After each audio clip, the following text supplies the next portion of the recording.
A very good morning to all of you. On behalf of Tech Bharat team, a very warm welcome to our excellent panelists that we are presenting here today. The panel will be deliberating on the mission topic, scalable and sustainable healthcare. Let me share a few brief overview of the topic. Healthcare is a very complex industry and needs highly focused strategy to help build goodwill and brand. One has to keep challenging existing ideas within and outside. That requires a management culture which has a continuing and clear objective of external customer. Both scalability and sustainability go hand in hand. It is not either or, but it is both.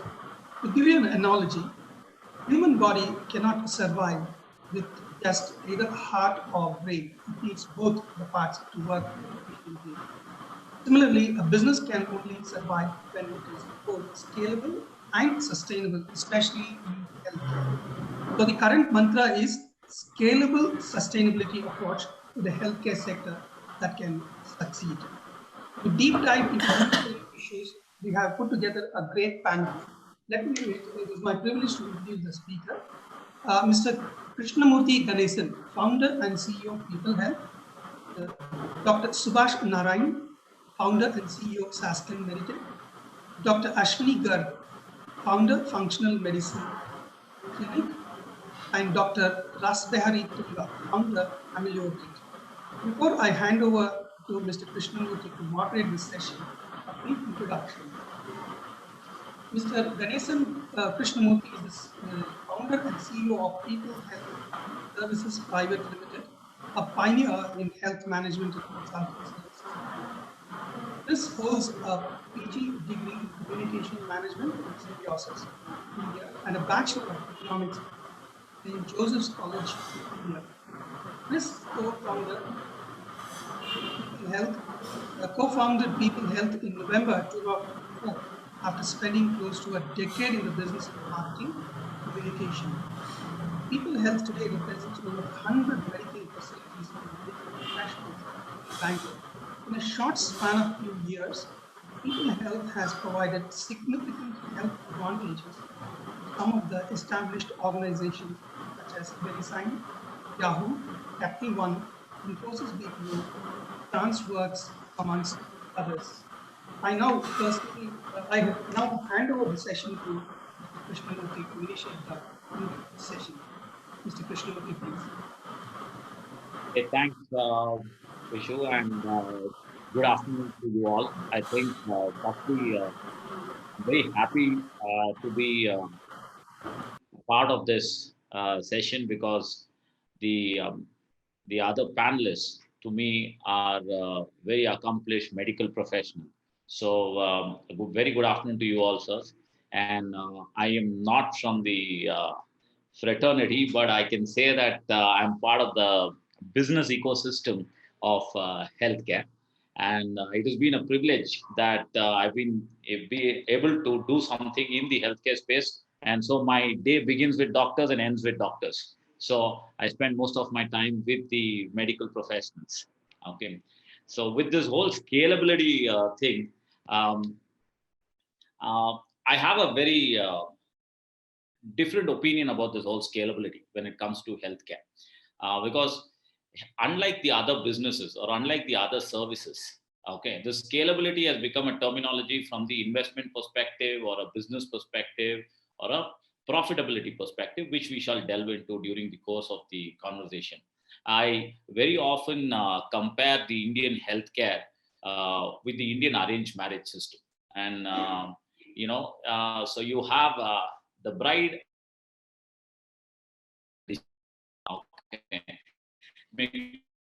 around them when it to who they're going to get married to, and so is it with healthcare. So you may have a patient, but I think patient in the Indian context rarely makes a decision, and the decision is made by a whole host of others. Okay, so now and that's where the whole issue arises, right? For us as people who are stakeholders of healthcare, half the time we are wondering, who are we addressing? Are we talking to the patient? Are we talking to the patient's caregiver, or some other influencer who's sitting somewhere else? So, having said that, my next thing would be, so what do we um, actually focus on?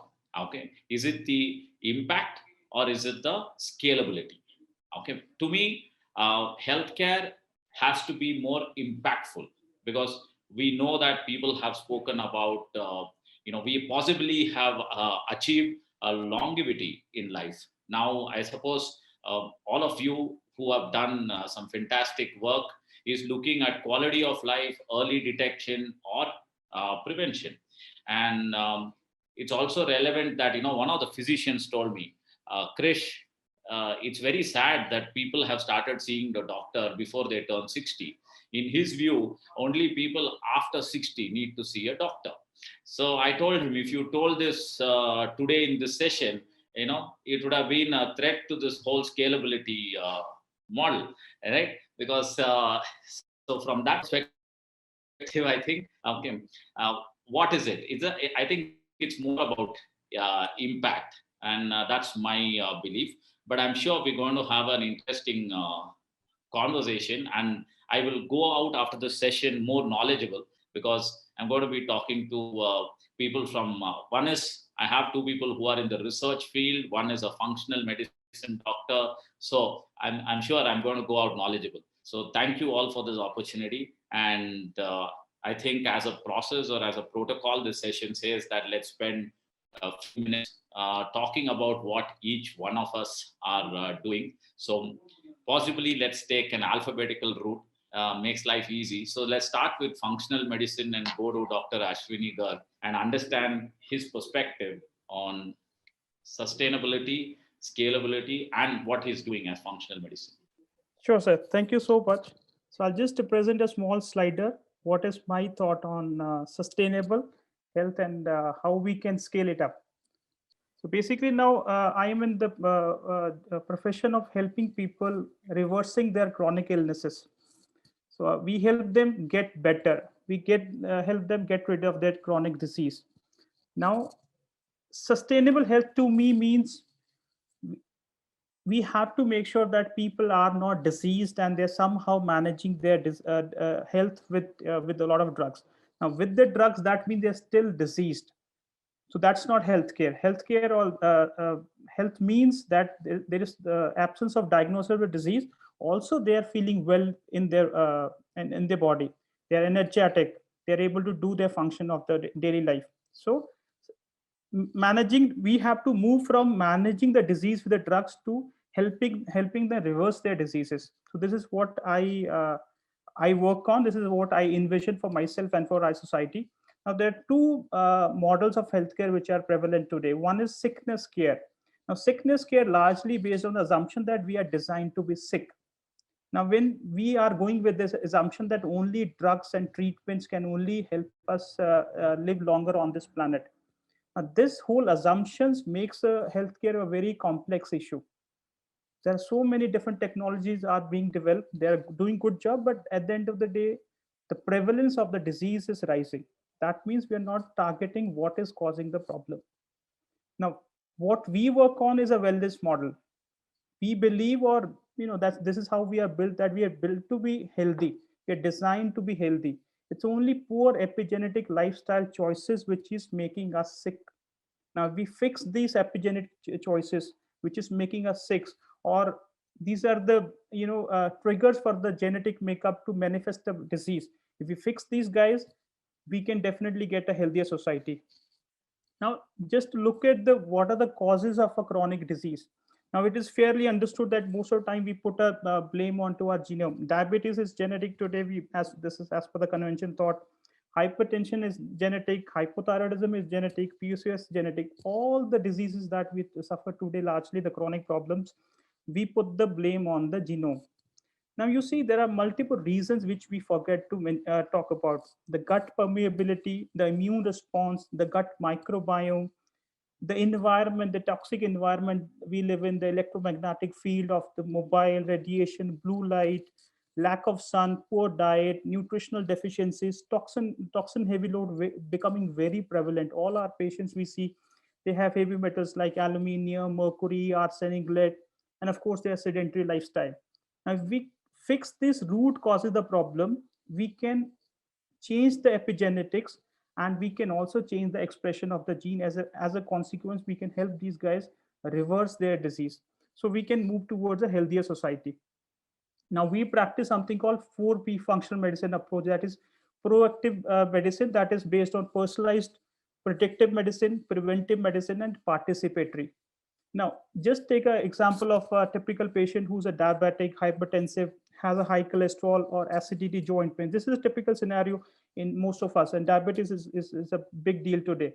Now, he'll be put on anti-diabetic drugs, he'll be put on anti-hypertensive drugs, he'll be put on anti-cholesterol drugs as well, he'll be given antacid. So multiple drugs are given at the same time. And if we look at the root cause of the problem, most of the reasons are the same, but giving different manifestations of to the body. Now, if what we do as a functional medicine, we take a thorough history. We find out what kind of environment they are living in, what kind of food they're eating, what is their stress levels. We do a thorough blood panels, find out their nutritional deficiencies, we find out their toxin load. Now, based on this whole information, we plan a very specific, precise, personalized plan for them, including what food they should be eating for their genes, what food they should not be eating, which is more critical, what kind of environmental changes they can make, and a little bit of nutraceuticals and certain herbs we make sure we give it to them. As a result, they're able to come out of their diabetes or hypertension, or this GERD and acidities and all these problems. There's no side effect. Eventually, their money is saved, and this is sustainable health. We can move our society towards a more healthier form of, if our society is healthy, then we can be a productive country. Now, we are also building a technology part to have this sustainable healthcare reaching out more people. So we are building a technology which can capture all these signs and symptoms a person is suffering from today, also interprets the lab data, and of course there has to be correlation with what a person is feeling and what is the lab data telling. Now this correlation is very important. Today what is happening, we are only treating the lab reports. We hardly talk to the patient, we hardly find out what exactly a patient is feeling. We're only just trying to fix the lab reports. What we do is we take the physicality, also the lab reports, find out what is the root cause as per both of the data sets. Then we find out what is the potential causes behind the problem. Then we come up with a very curative, a personalized plan, which will tell what lifestyle modification, what food changes, what exercise, what yogic practices they have to do. As a consequence, the person becomes well again. So this is what is our function. So I'm glad that I'm being heard, and we can take this message to many more. So I said, let's now move to Dr. Pura, because he has developed some revolutionary tools for ensuring diagnostic or rapid diagnostic kits. So from setting the core of functional medicine, let's understand a perspective from the diagnosis or diagnostic kits and how they will accelerate the process of early detection. So over to you, Dr. Pura. Good morning, and thank you very much for the nice introduction. Okay, myself, just to give a little brief, myself, Dr. Rasbihari Tunga, founder of Emulated Biotech Private Limited. It's a Bangalore-based startup company, and we are working on this, as I mentioned clearly, that for rapid diagnostic kit. So our objective is to provide early detection of, so that we can give the better life, and so people can, at the very beginning, they can diagnose, and as a result, less burden of the economic burden, as well as it will be helpful for patient as well as doctor also. So on that aspects, we are working few diagnostic kits. Our technology is basically different from this current available technology. We are trying to develop some multiplexing technology. What does it mean, multiplexing technology? Multiplexing technology means, see, if you see in the diagnostic field, rapid diagnostic field, if you see now currently available all the detection in that single disease. So like the malaria, like dengue, like chikungunya, you can that is single diagnosis as a single test kit. But we are trying to develop at a single diagnostic device, we can detect multiple disease at a time. So on that aspect, we are working, and our one of the product is the dengue, chikungunya, and malaria detection from early stage diagnosis as rapid diagnostic, and it is now ready for clinical evaluation. Yeah, but now the today's context, what is the scalability and sustainability about that? Just as a, I am say just 5 years back, we start our company. So I don't have much more experience about the entrepreneurship. So if you want to develop any healthcare product, it should be suitable, scalable, and sustainable. Suitable means what kind of product you are bringing to the market.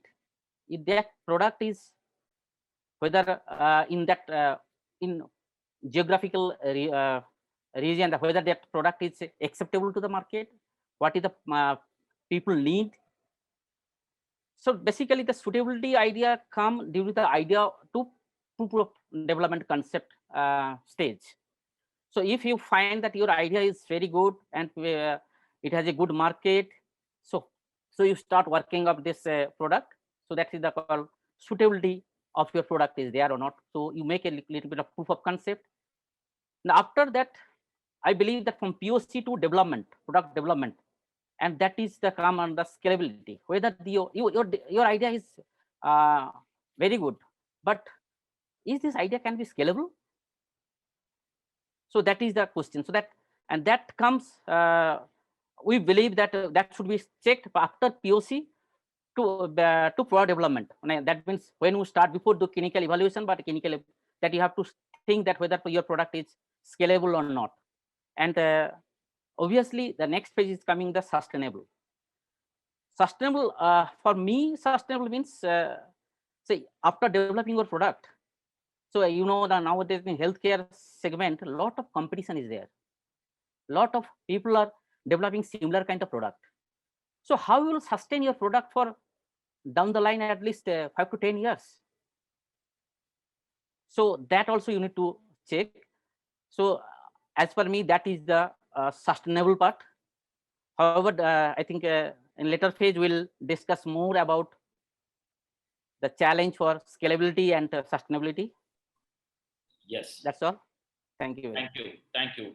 I think we have so we have heard the functional medicine, we have heard a diagnostic part of it, and I think the more dreaded or what most people today fear is the C word, and that's the cancer care. And I think let's hear the perspective of Dr. Subhash Narayan. More so with the increasing episode of cancer, and I'm sure as a functional medicine expert or as a diagnostic person, we all believe that cancer is on the rise, and people believe that it could be lifestyle oriented or it could be genetics. Okay, but I think Dr. Subhash's company is doing some phenomenal work in trying to develop or make cancer care affordable. So let's get his perspective on this. Dr. Subhash, over to you. Okay, good morning, all of you. First of all, let me thank Tech Bharat for the invitation and for the opportunity to be part of this elite panel. I'm not a doctor, to be precise, and I'm basically a scientist who have been working in this particular biophotonic domain for the past 30 years before I started this company called Sasken Meditech, where we are trying to develop a innovative device for early detection of oral and cervical cancers. So I can talk only in that context basically of what sustainability and affordability can be there. So when we talk of scalability for that matter in healthcare, I believe it manifests in two forms basically. When you start a small business, actually, we started small with lower sales, maybe limited to a small region, then you expand it to cover the country, and then scale it to the world market. However, this is the usual trend that we can see in all kinds of businesses in India or elsewhere. But there can be another twist in the healthcare technology development. One can develop a technology suited for management of a particular disease, and then maybe adapt the technology for screening of other diseases. This can bring in a paradigm shift to the scaling process, making it faster, robust, and a lot more sustainable. For example, in our particular domain of oral cancer, we have started developing an optical imaging technology platform for screening of and detection of oral cancer. Once the POC was established and the initial clinical studies gave positive results, we started adapting the technology for management of cervical cancers, and we could get the product ready for clinical validation within a much shorter span of time. This has been made possible, and the product development cycle could also be shortened because the basic facilities, infrastructure, the team, including the quality management systems that are essential to healthcare product development, was in place in the company. So by the time our first product hit the market, currently we are on the lookout for scalable business opportunities in endoscopy, periodontal disease management, etc., collaborating with major players in the industry. Now we had this COVID-19 pandemic. It has exposed our inadvocacies in the healthcare system, not just in India, but all across the world. In a country like India, where the majority of population is not covered through any health insurance schemes, the existence of a robust public health system became very useful in managing disease well and in providing sustainable healthcare to all. Therefore, we did not face any grave issues in controlling the disease spread, unlike in most developed countries, except for a shortfall in equipment and other devices for disease management during the initial stages. But our established medical companies, along with the startup ecosystem, with ample support from the government, has been able to come up with new products and technology innovations to cover this gap and manage the pandemic well. When we talk of government support, it is to be admitted that the central and the state governments and the associated startup missions are providing ample support to startups and those with innovative ideas through various opportunities to get funding in the form of grants. Now, anyone with a good idea can raise funding to develop a healthcare product and form a startup company in the country. There are schemes such as the Biotechnology Ignition Grant of BIRAC, through which we also started our initial activities, and then the Nidhi Prayas, Nidhi Seed Funds, and Invent schemes, the Department of Science and Technology, Government of India, that are available to those with startup ideas. In addition, various opportunities are also available with the state startup missions like the Idea to POC grant, the Productization grant, the Scale-up grant, which can also be available to take the device to the market. This has made the startup culture a booming industry in the country, and investors and other major players are entering in a big way to support the ecosystem, in particular in the healthcare domain. For that matter, the MSME has an incentive scheme for refunding the patenting cost for the startups. Some of the state governments also have similar schemes with their startup missions, but the Kerala government has introduced a novel scheme to support the startups. They encourage VCs to invest in the startup by providing matching funds to the VC while they invest in Kerala-based startups. This is a novel, innovative idea from the Kerala government, which if other state governments take cue from it, it can encourage a lot of startups to come up in the country and develop products, especially in the healthcare technology domain, where the lead time is very large actually to take the product from the POC to the market. Another point I would like to highlight is that while developing a healthcare product, or a medical device, there's a WHO medical device policy guideline that has proposed availability, accessibility, appropriateness, and affordability as the pillars for providing inequitable healthcare. Among these, to my mind, the usage of appropriate technology is of paramount importance while designing a healthcare product, as it can lead to an affordable product for the end user. Once this is done, availability and accessibility are easy to achieve. If you use an inappropriate technology or a costly technology, then the accessibility would be hit, and many will not be able to take advantage of the solution and benefit. To my mind, awareness creation is also an important aspect to make healthcare initiatives accessible to all. Without this, healthcare intervention will not reach the targeted audience.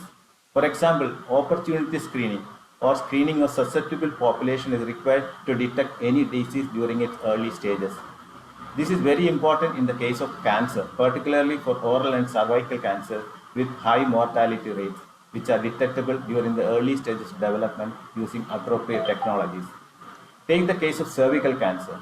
There are many women who are not aware of the existence of a simple screening mechanism like the pap smear. So many are not even aware of the existence of a vaccine against the cervical cancer.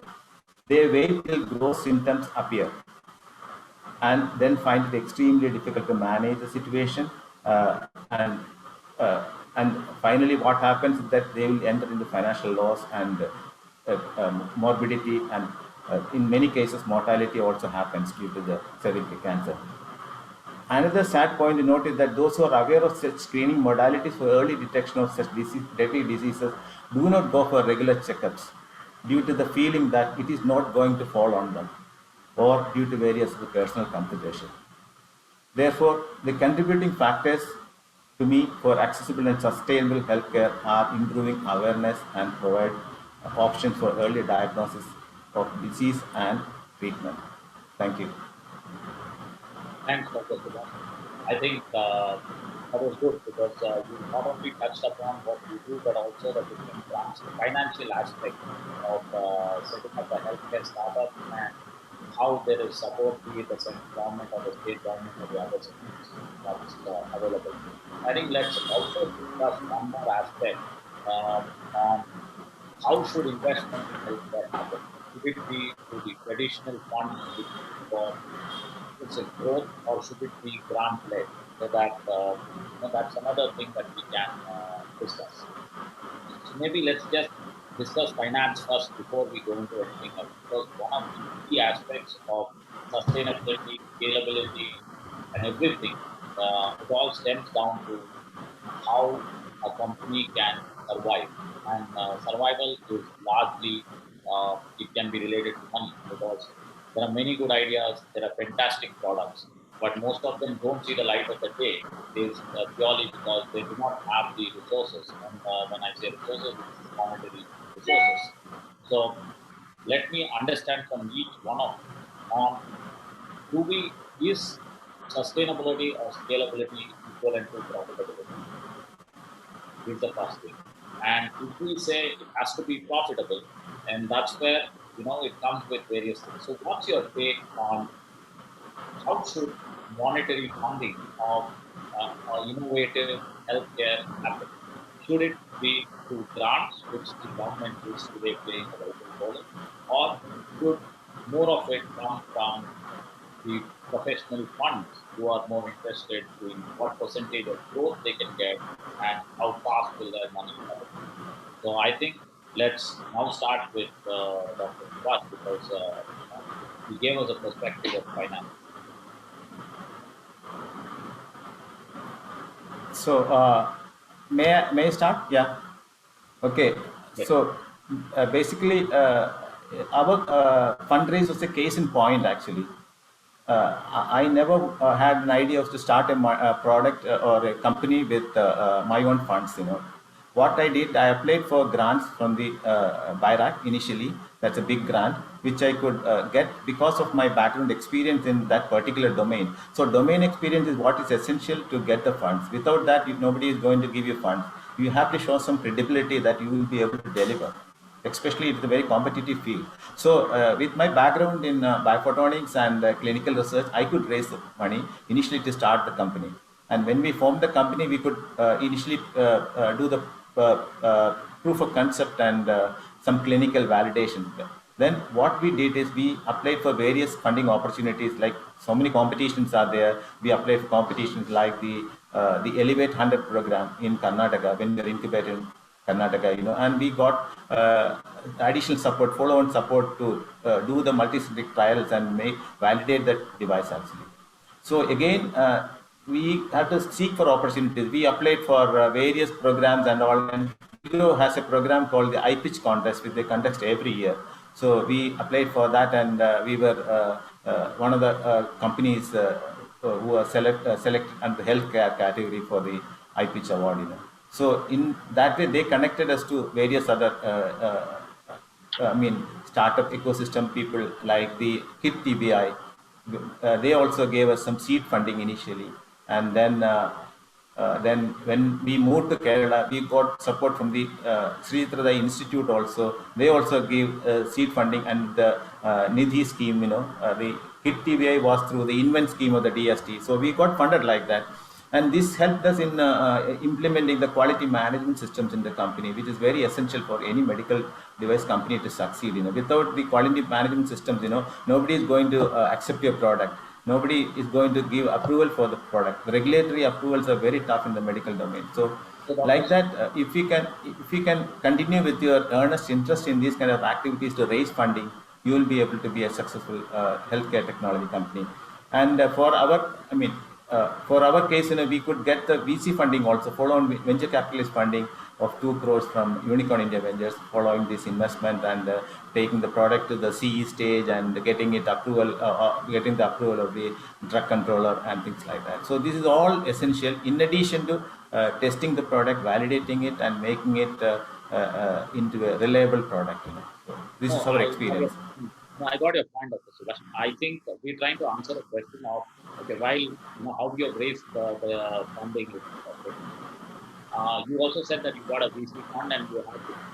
Yeah. So do you think that you spent more time on raising the fund, or the fund came to you because you are good with your product? Raising the fund is one part of the story. You need money, otherwise your people won't remain with you. So basically, we have to focus on product development, basically, and to see that the product meets the basic criteria for. Where do you spend your time? So 50% plus of your time goes fundraise or running. No. As far as I'm concerned, 80% of my time was devoted to research. Basically, I'm basically a technology guy. So product design, development, and clinical validation, all those things were taking most of my time. But when I get an opportunity, I always apply for funding and raise the funds. So it all happens. When you have a product in hand which is workable, then only you can imagine to get any funds. If the product is not able to deliver the results, then nobody is giving to put even 1 rupee on you. I'll not go. So next, the only question I want to answer from you now is, let's say that all the people who have invested, is there any kind of pressure on how you should price it, or do you see that there is a profit has become a critical aspect, anything like that, because you have multiple stakeholders who have invested? As far as I understand, profit was not a concern at all. They were liking the technology. They feel that the technology will and has a great potential to create an impact.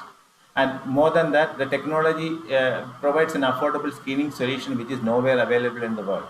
So our technology was novel in the sense we were the first one to implement a multispectral imaging system in an intraoral camera. The platform was to look at the tissue emissions from the tissue, that is the fluorescence and the diffuse reflectance of the tissues, to arrive at signature that can sense early symptoms of cancer development in the tissue. So we had a platform. They liked the technology, the core technology, they liked it, and so they invest. And more than that, we have a patent also on the technology. So these are the key. Yeah. You're not under a compulsion to make profit or show profit. No, not at all. But going forward, we have a compulsion to make profit, because so at least, when you have to scale, you have to show profit. And we are happy to note that we were able to generate a profit, revenue of 18.5 lakhs in 3 months of the product release. That is a good revenue in the sense, So going forward, if the same trend continues, we will be able to make good profit going forward also. That investors are happy when you see the cash register tingling, So that is what happens actually. And when you want to raise the next level of funding, you have to show how many devices you have sold, how much revenue you have generated from your sales. Without that, the second stage of funding is not going to happen. Great. Thank you so much. Being a scientist, I think you're really not well, because if you say that 20% of your time, I'm happy about it. I think let's understand from a practitioner perspective. That is, you see, Dr. Ashwini Garg is actually a practitioner who consults patients from morning to evening and helps them how to keep themselves healthy. I'm sure the other doctors in the business may not be same, because he's working towards their wellness. So let's understand from him on how is he managing his funding, or what is his perspective about capital infusion and profit motive. Over to you, Dr. Okay, thank you, sir. So I think my first goal is sustainable healthcare. Then comes the business sustainability, because health has to be a goal for it. So Now, how do you sustain yourself if you right, have to give sustainable health? right. So we are in a business which is very new. People are not very aware that what we are doing today. So we so far is self-funded. We are of course, we are doing consultations. We are getting some revenues from our consultations, and we are putting back our own money into the game to develop the technology, to work to create more awareness about this. And of course, I think this whole business of healthcare is moving from a doctor-centric to patient-centric. Patients are becoming more aware. So this is where I see a ray of hope that people, rather than looking answers only for doctors, they will be looking answers for themselves. Then they will choose these services what we are offering today. So I think in that way, future will be more of a alternate, integrated healthcare. So that will make us more easy for us to. So you have not infused any professional funds, or you don't have any other stakeholder in your business at this point of time?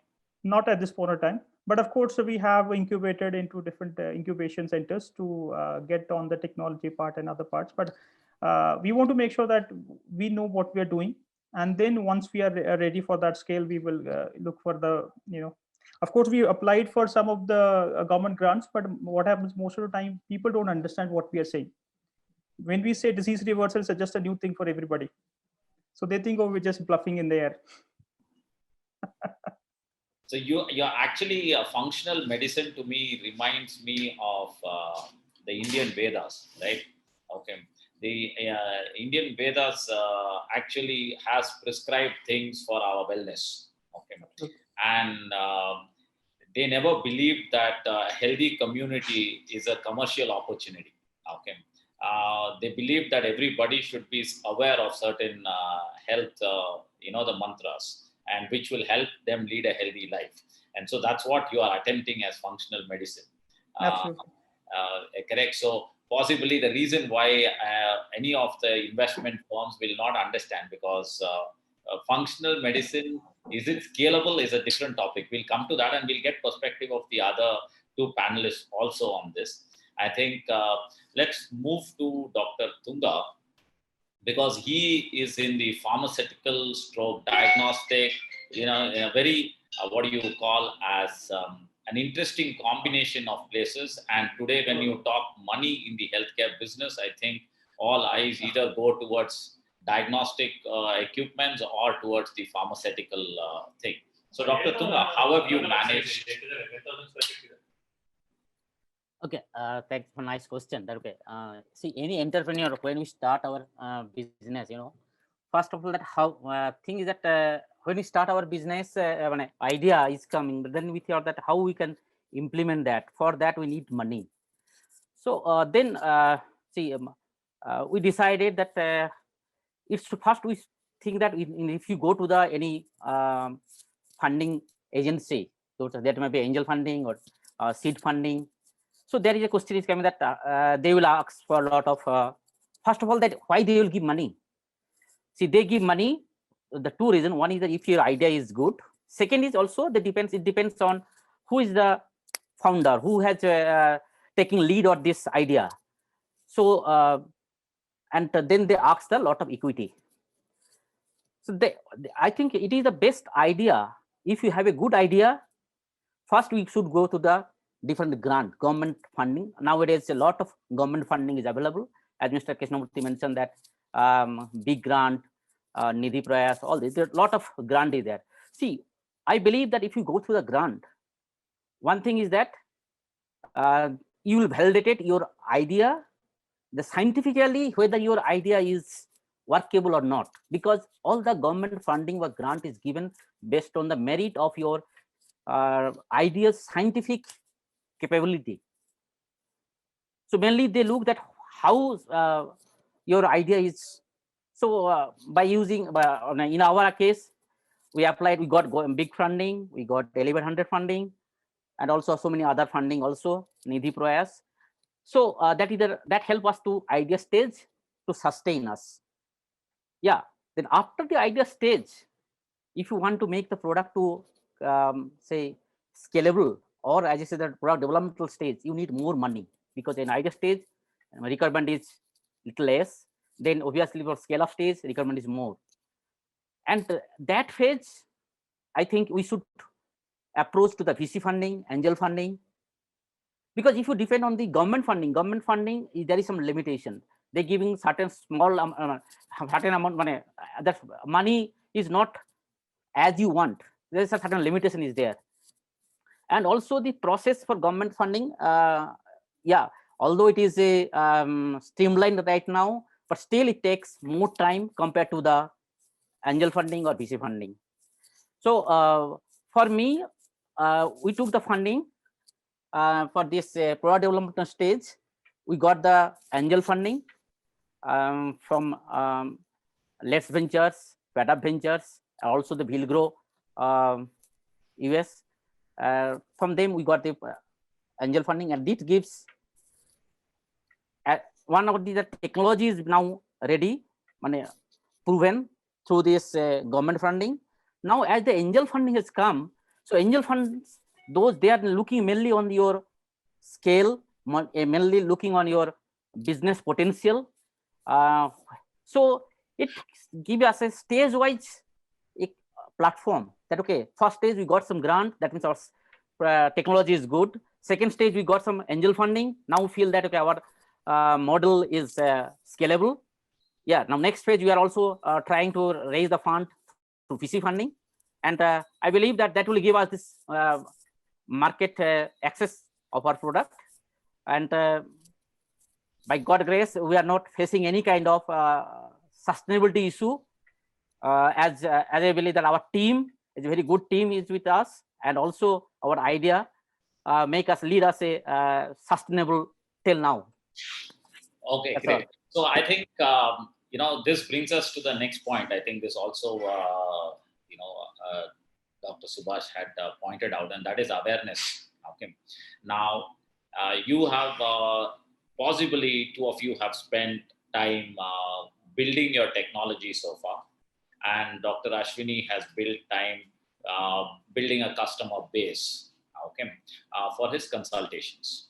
Now comes the role of awareness, because now the technology is ready and you have to go into the market, and most of your money or most of your effort is going to get spent in actually promoting it or making it aware to people.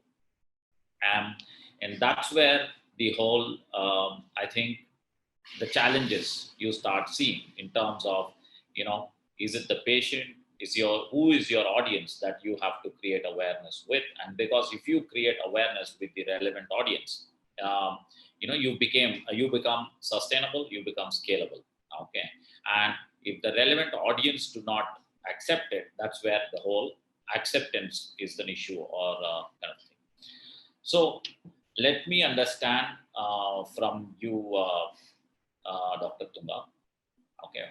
What is, how do you plan to scale, or what do you think is the most effective way to scale your offering of, diagnostics or affordable diagnostics? Okay. And will it remain affordable diagnostics? Because let's say that with funds coming in, and if you are tomorrow pressured that you have to ensure that your profit goes higher, okay, so you still going to remain affordable, or you will say that now I have a technology and it is important for the technology to start yielding revenue, and I shall start looking at other opportunities? As rightly you mentioned that it is now this scalability. Okay, how you will do planning to do the scale? So yeah, for do the scalability first of all, we have to search the market search. What is the market potential, or what is the market demand of our product? See, for our this multiplexing that device, what we observe that it is a use and throw device, one time use and then throw. So as per our business model, we observe that we make it that around per first year, we have to go for around 2 lakhs device. And for the 2 lakh device, what is the resource requirement, and whether it is possible to manufacture, what kind of setup we have.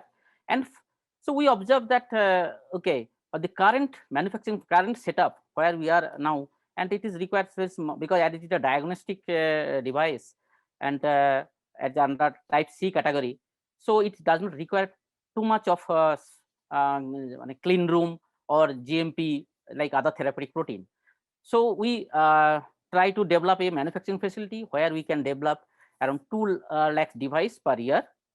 And when you go for this, this is requirement for the first year at Karnataka. Then we go for the pan India. Then this scale will be increased. So for that, we are planning to set up a different manufacturing facility at different place. Like we feel that malaria, dengue, chikungunya is more prone in, say, like Odisha or West Bengal. Another is the south. So I just want to, sorry, Dr. Kumar. So what I want to say is, okay, I'll just refine my thought a little. So is it like, let's say that all the offerings today that we have here, I think government is going to be a key stakeholder, because at the end of the day, nobody, actually it impacts the government the most. Let's say that, our GDP is directly proportional to the productive or a healthy population. Yeah, right, exactly. And the pandemic has proven it today that, a disease strikes and it can send any economy or company down, kind of a thing. So, so with government being a key stakeholder, so is awareness building with the government the key thing? So let's say that you all have, the two of you have received government grants. Is government your customer, or is government only an investor in the idea? No, for our case, obviously government will be the one of the customer, but see this because our this device, it will be used in the rural area through public health center. So it will be coming. You already made inroads into that, and you are seeing effectiveness. So how easy has it been to create awareness with different government agencies to work with you all? Yeah. So as I clearly mentioned, so that as our product has some merits compared to the other available device. So in the government agency, they accept our device, but question is that now whether we can provide that much scale or not. So that level discussion is still not yet started. But most of the government agency, when you talk, they are well accepted our product, and they love to get our product. So we are just, and as we know that also we are working on this government regulators, because as per the regulation, if a startup company has minimum 2 to 3 years in the manufacturing, then only they can go for the tender business. So so that kind of system is also there. So we are discussing with these policymakers that how we can break through that, and we can put our device on through tender. So this kind of discussion is going on. Okay, so I'll just move to Dr. Subhash now, because he also, I think, will see government as a big, he's got grants, and I think now we have to create awareness. So to me, if a government has invested in a business, to me, if I like, the question of the job, but to me, if let's say that I am an investor in a business, I should be an investor in that business, not only.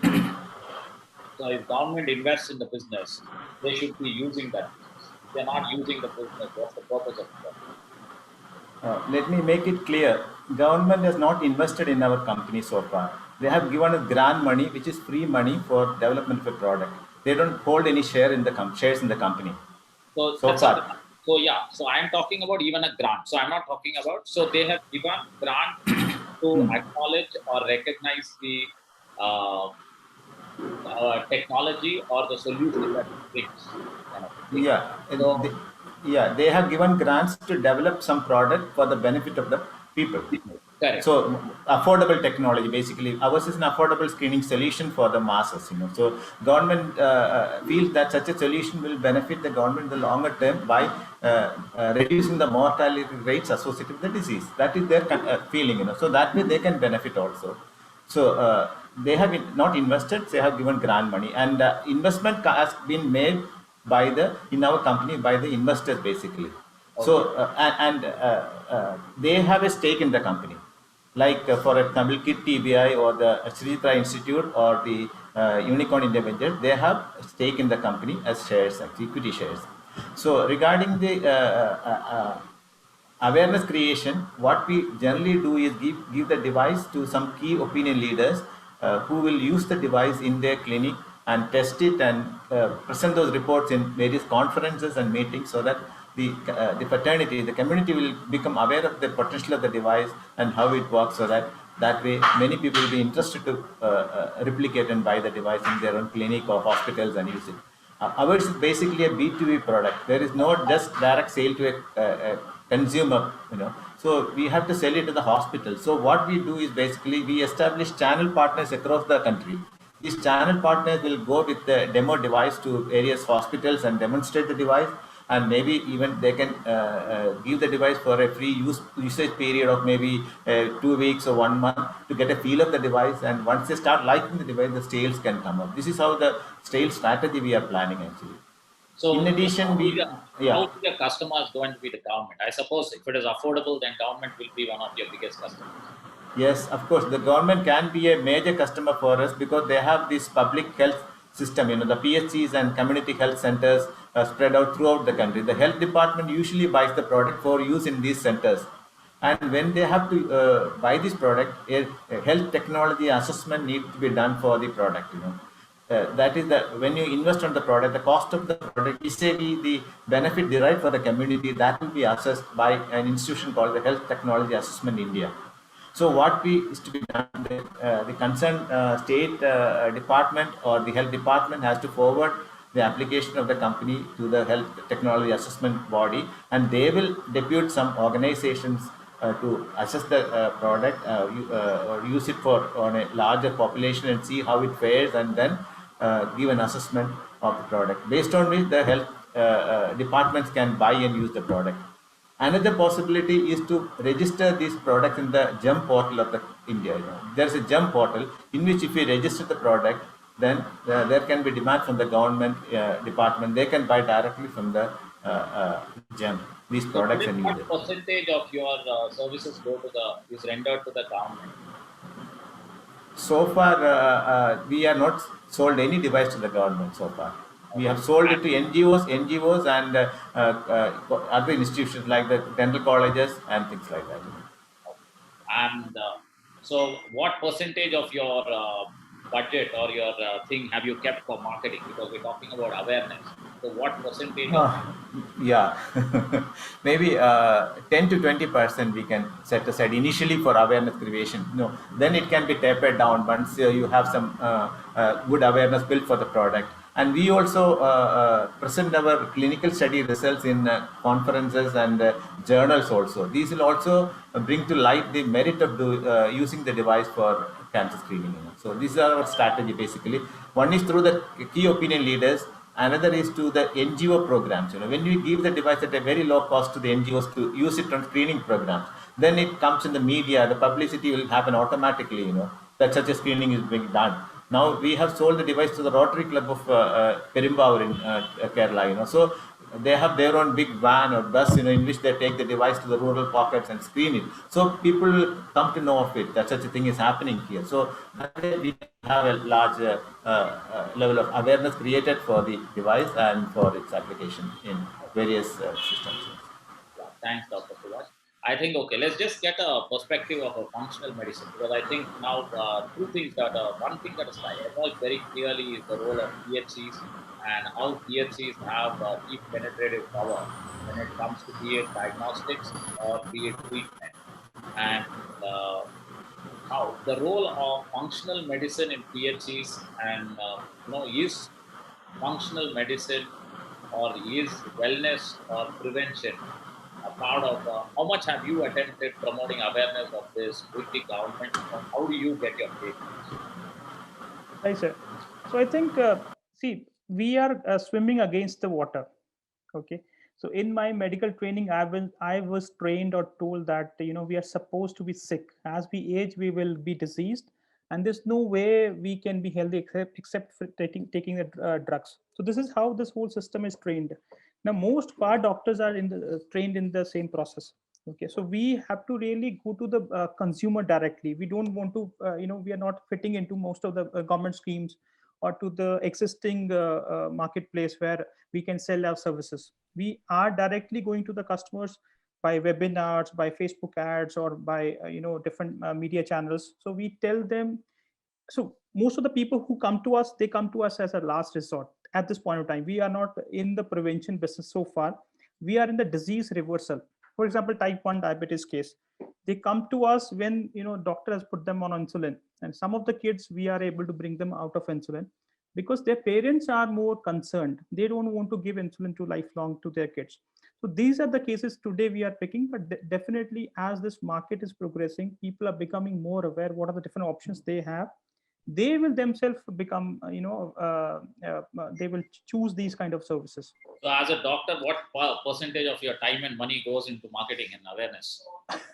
I think most of our 80% of time goes into marketing or creating awareness about it.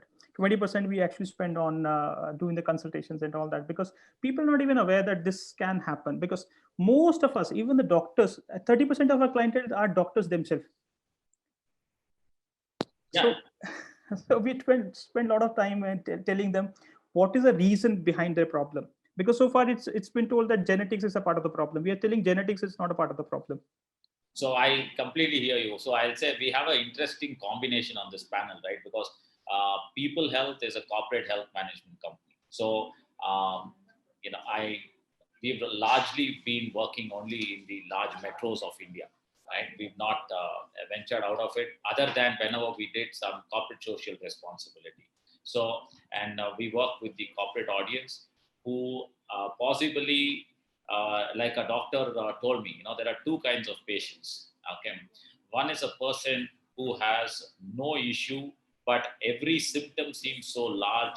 So the guy wants to meet the doctor for every possible thing. I didn't sleep exactly at the same time last night, or I woke up, I had this problem, and there is this pain in my body. And then there is another patient who's got a whole set of issues, who's like a time bomb and never consults the doctor. And those are people we actually lose eventually. So we handle them day in and day out. Okay, and for us, 80% of our time goes in awareness building, and it is 20% in caregiving or direction setting. Whereas the other two doctors with us today, or scientists and medico with us today, are actually doing something at the grassroots level of transforming how diagnosis happen and how the onset of the disease can be early detected and impact can be created. Okay, so it's an interesting combination, and that's what makes healthcare interesting. Okay. What I think the next question is, or the next thing that we should discuss is, sorry. Okay. The next thing we should be discussing is, we finished awareness, we finished the finance modeling. Okay, is about impact. Okay, so like how I started off saying that, to me, healthcare should not be evaluated on scalability. Healthcare should be modeled around the impact that it can create. Okay, and impact need not mean profitability. Impact could mean better quality of life, and you have been in a position, like for instance, any tool helps in early diagnosis, and the early diagnosis helps in better cure. So you're actually putting a more productive human being into the society, rather than taking away significant time in caregiving. Okay, so my personal take is healthcare should be evaluated more on impact and not on scalability, because scalability to me is a very commercial activity. And like when I put a social media, I can think about scalability, because be it a 5-year-old today or to a 70-year-old, everybody uses technology. But whereas when what we are conversing here, it's a very different perspective. So I want to understand from you, is scalability important or impact important, or what is the balance between the two, or what is your take on these two? So we can start with maybe Dr. Ashwini, because he's doing functional medicine. Thank you. I think impact is the most critical part of it. As a byproduct, we can make money and we can scale our businesses. But if the goal that we are want to hit, that the numbers is what into our mind, we might lose the business because it's healthcare. We might also start impacting in a bad way to our society. But I think today scalability will not be a problem as long as the idea that we are going behind is a good idea. India is a 1.4 billion population. Okay, of course, the number of people who can afford these kind of treatments is increasing, and largely what is happening today in the society, people are looking for alternates. Also, they have a problem. They are going to a regular doctor. They are doing whatever being told to them, but still they are feeling unsatisfied. So this is where I think I don't see scalability being a challenge as long as I'm doing the right thing and I am able to produce results. So I'll just sum it up. So you believe that if you are impactful, scalability is possible? Absolutely. Okay, so let's go to Dr. Tunga. So Dr. Tunga, your thought on is scalability or is impact more critical? Okay, for me, that impact, yeah, obviously it is an important factor, but parallelly also, as a scientist, as a human being, I will say that, okay, the impact is more important. But if you look on the other side, that as a businessman, as an entrepreneur, ultimately you have to make some money to sustain yourself. Because see, just to give you an example, I leave my job where I got the CTC, say more than 50-60 lakhs per annum. Now I am taking only 50,000. Why I am taking? Because I have tried to do something, and obviously that I want to make money in future. So for that, your device or your say healthcare should be, I think it should be also scalable. If it is not scalable, your idea may be good. I just given one example. So one of my student, he came when I was in a company that started a company. He said, I have a very good idea for insulin production. And I have, he explained his technology, fantastic technology. And I will bet that that technology, patented technology, and it has a huge potential compared to the current technology what the people are using. But if you see that, then we just analyze whether it is scalable. Scalable means, okay, he said that I don't want to give the technology to anyone. I want to make my own business. I want to make my money own. I want to do my own in a company. Then now question is that, say, if you have very good, say, if you see that in India, what is the insulin requirement? And for that, if you want to put a setup, how much capital investment is required? How all the infrastructure. So for that reason, if that is not possible, so although your idea is very good, but you cannot make a scalable business, then that idea, see, still it is in under patent stage, it is in paper, it cannot come to the market. So for me, scalable also very important. Yeah, definitely your idea should have a very good impact, and then next phase is that it should be scalable. If it is not scalable, you cannot make money. Without money, yeah, theoretically we can sustain few years, but definitely we need to money. So we have to make our product scalable. So that's my opinion. Okay, so Dr. Subhash, what's your take on? So according to me, social impact is the most important parameter I look forward. Because if you can create an impact in the society with your screening program or the device you have developed, then scalability will automatically come. There will be a lot of demand for you, for your product. So scalability and revenue generation all are part and parcel of how your device is being liked by the users and what impact it creates on the society. This is the key aspect, according to me, in driving sales and revenue. So, one more thing I would like to tell you is that the once you have the affordability aspect coming in, many people will be using it also as a screening solution. And once the real impact you should see not on the sales point, but on the reducing the number of mortality associated with the disease. If you can, right now, oral cancer is having a mortality of excess of 50%. If you can bring down to 30% or 25%, that is the real impact the devices created. This is the way we should look at it, and the ground truth. So my opinion is that all the scalability and revenue projections will automatically fall in place if it can create an impact in the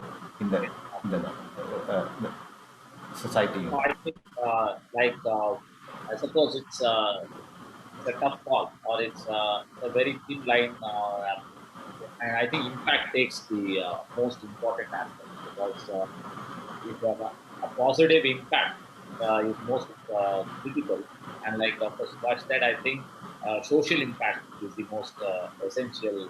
Yes. And if there is a positive social impact, then I think scalability is given. The only problem over there when you have a social impact is how revenue yielding, or is it how much of profitability is it making, is where many things come to a thing. So from that perspective, I always so it's like, there's one question that everybody asks, at least in the urban part of Bangalore, urban part of India. Who owns one's healthcare, right? Because if you take the developed economies, it's literally the insurance companies who own their healthcare. Okay, because then what I do is actually driven by who is the payer, right? And my payer can be an insurance. If the insurance is my payer, then I listen to my payer. Okay, and when you go into a setup which is the European model, where the government plays a vital role, and most of it is government driven. So government puts the diktat of, this is what you're going to do if I have to look after your healthcare. Okay, and from that perspective, India is a healthy mix of all of these, because if you see, it's a state subject. I think Kerala has got a fantastic healthcare system. Okay, Delhi is working on something very innovative and similar. But if you see the other states, they have a combination of private and the state taking ownership of healthcare. But significant healthcare in India even today is private healthcare. Okay, so because you are makers of technology for the healthcare sector, and one is a medical practitioner, just tell me, is healthcare actually should be managed by the private, or should it be managed by the government? So let's start with Dr. Subhash. Do you think that healthcare will become impactful and meaningful if it is managed by the government or managed by private sector? It will be impactful, according to me, if it is government managed, so that the prices can be under control. Otherwise, the private players, they can raise the cost of screening and other things, so that the poor people will not be benefited. So private can play a subsidiary role in providing support to those who are needy, but the government system should be in place for the bottom of the pyramid people. Without that, for example, even the COVID management would not have happened the way it happened in India. So that way, the government system, the network of public health system, the public centers and PHCs and CHCs, they have to continue in a big way, and they have to support these kind of screening initiatives, so that the bottom of the pyramid is benefited. So my take is on that, basically. So let's hear Dr. Tunga on what do you think? Who should play the vital role? Yeah, definitely. I agree with Mr. Krishnamurthy that definitely government should be the key role, because as it is a question is coming the affordability, and so in India, the bottom of the private people is now they are deprived from this healthcare benefit, And if the government can take care, the price can be controlled, and then definitely it has a huge social that the bottom of the private people will be benefited, and as a result, whole country will be benefited. Okay, so so let's hear the functional medicine, Dr. Ashwini Garg, because Ashwini, what do you think? Like, should government or private be taking responsibility for? Okay, so I think the policy should be in the hands of the government. It should not be driven by the industry. So government can decide what are the different schemes or different offerings they want to give it to the people. But at the end of the day, it is the consumer or the end user should be able to make a decision for themselves, what is good for them. So if this is what is happening, if the healthcare becomes more of a patient-centric driven model, then there will be companies who do right things in their favor. If it is outcome driven, today it is more of a government is also falling in the trap of the more of the industry. What is industry dictating is what becomes the policy, and then So you feel that the government should restrict to a policy making kind of yes. Scenario. Okay. So okay, I think great. So we have some perspectives. We know that PHCs play a vital role, and I think government actually healthcare should be scaled by the government and not private players. Okay, private players like all of us should contribute to the infrastructure building of the government. So we spend our time constructively in coming up with solutions, presenting it to the government, and government becomes a consumer of this, because then it is effectively implemented amongst the society. Otherwise, we could start a journey as affordable healthcare, but and there are enough examples here historically which started as affordable healthcare, but eventually it had to go to the people who can afford it rather than the other segment where the journey began. Okay, and that's true for all of us, right? As a practitioner, I'm sure you want to see patients, and if you're going to see patients who cannot afford your practice, then eventually you do not know, like you're stuck between. Because your landlord not going to listen to you that you're seeing good number of patients, you're doing good to the society. So, or I don't think you'll get free electricity from the government for doing any service. Okay, so I think government should take a responsibility, and we are in this. This is my thing, and I think impact. So, to sum it up, I think impact is what is my take. So we should build impactful healthcare solutions, and government becomes a consumer of these impactful healthcare solutions. So that will lead to a healthier society or a healthier country, is my belief. Any closing comments from you all would help. Dr. Ashwini, you want to go for it? So I think the direction today we all, we want to screen, we want to find the problem, and we want to treat the disease. I think it should change from why we are getting the disease in the first place, and what are the things we can do to reverse the diseases. From disease management, it should shift to the disease reversal, so that more companies can work into that space. As a consequence, the market will also build up. You see, today we are only the sick people, that is a market. Now, if we change the scenario from the sick people to the healthy people and not making them sick again, that market becomes bigger. And as a consequence, we get more business. As a consequence, we get a healthier society. So I think the direction should get changed, is what my take on it. Okay. Dr. Tunga, you want to close it with? Yeah.